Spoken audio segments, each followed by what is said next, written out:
Hi hello everyone welcome back to my channel. మనకి ఆషాఢంలో దొరికే పొనగంటాకు అండి. ఈ పొనగంటాకుతోని మనం పప్పు వేసి వండుకుంటే చాలా బాగుంటుందండి. అది కూడా పెసరపప్పు. ఈ ఆషాఢ మాసంలో తినడం అనేది చాలా మంచిది అసలు హెల్త్కి.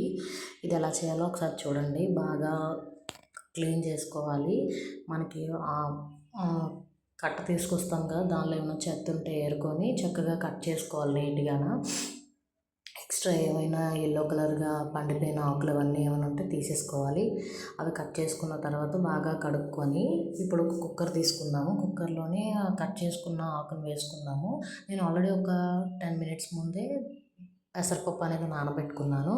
ఈ పెసరపప్పును కూడా అందులో వేసుకుందాము. ఇప్పుడు ఒక చిన్న సైజు ఉల్లిపాయ, ఒక 2 పచ్చిమిర్చి వేసుకున్నాను. అలానే ఒక గ్లాస్తో వాటర్ కూడా వేసుకోవాలి. ఒక గ్లాస్తో వాటర్ వేసుకుంటే మనకి తక్కువ వాటర్ వేసుకుంటే కొంచెం పొడి పొడిగా వస్తుంది. ఇంకొంచెం పప్పులా లూజ్గా కావాలంటే ఇంకొంచెం వాటర్ వేసుకోవచ్చు. ఒక 2 విజిల్స్ వచ్చే వరకు నేనైతే ఒక 2 విజిల్స్ వచ్చే వరకు ఉంచుకున్నాను. 2 విజిల్స్ వచ్చిన తర్వాత చూసారా ఎలా ఉడికిపోయిందో. కొంచెం వాటర్ ఎక్కువ వేసుకుంటే మనకి లూజ్గా వస్తుంది, లేదు అని అంటే మనకి పొడి పొల్లాడుతూ వస్తుంది. ఇప్పుడు ఒక ప్యాన్ పెట్టుకొని మనం ఆయిల్ వేసుకోవాలి. ఆయిల్ వేసుకున్న తర్వాత మనం తాలింపు వేసుకోవాలండి. దీనికి జీలకర్ర, ఆవాలు, శనగపప్పు, మినపప్పు, అలాగే ఎండుమిర్చి, కరివేపాకు. నేను వెల్లుల్లి అనేది వేసుకోవడం మర్చిపోయానండి, అందుకే వేసుకోలేదు. ఇప్పుడు బాగా వేగిన తర్వాత ఇప్పుడు మనం ఏం చేయాలంటే ఒక 2 టేబుల్ స్పూన్స్ కారం కూడా వేసుకోవాలి. మనకి కారం ఈ రకంగా వేసుకోకపోతే పచ్చిమిర్చి, ఎండుమిర్చిలో అయినా వేసుకోవచ్చు. నేనైతే ఒక 2 టేబుల్ స్పూన్ల కారం అనేది వేసాను. కారం కూడా బాగా వేగిన తర్వాత ఇప్పుడు మనం పప్పు ఉంటుంది కదా, పప్పుని మనము ఇందులో వేసేయడమే.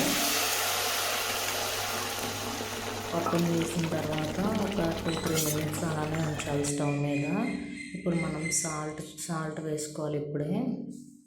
ముందే వేస్తే ఉడకదు, అందుకనే కుక్కర్లో వేసినప్పుడు వేయలేదు. ఇప్పుడు వేసుకోవాలి సాల్ట్ అనేది.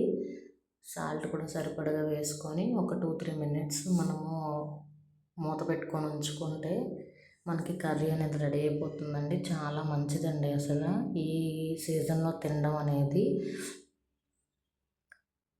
బాగా ఉడికిపోయిన తర్వాత మనం రైస్తో పెట్టుకొని తింటే చాలా బాగుంటుందండి. అసలు మనకు ఉడికినప్పుడే చాలా మంచిగా టేస్ట్ వస్తుంది, వాసన వస్తుంది. ఆ వాసనకి మనకి అన్నం పెట్టుకుందాం అనిపిస్తుందండి. ఓకే అండి, పొనగంటి కూర పప్పు తాలింపు రెడీ అయిపోయింది. Okay, bye friends.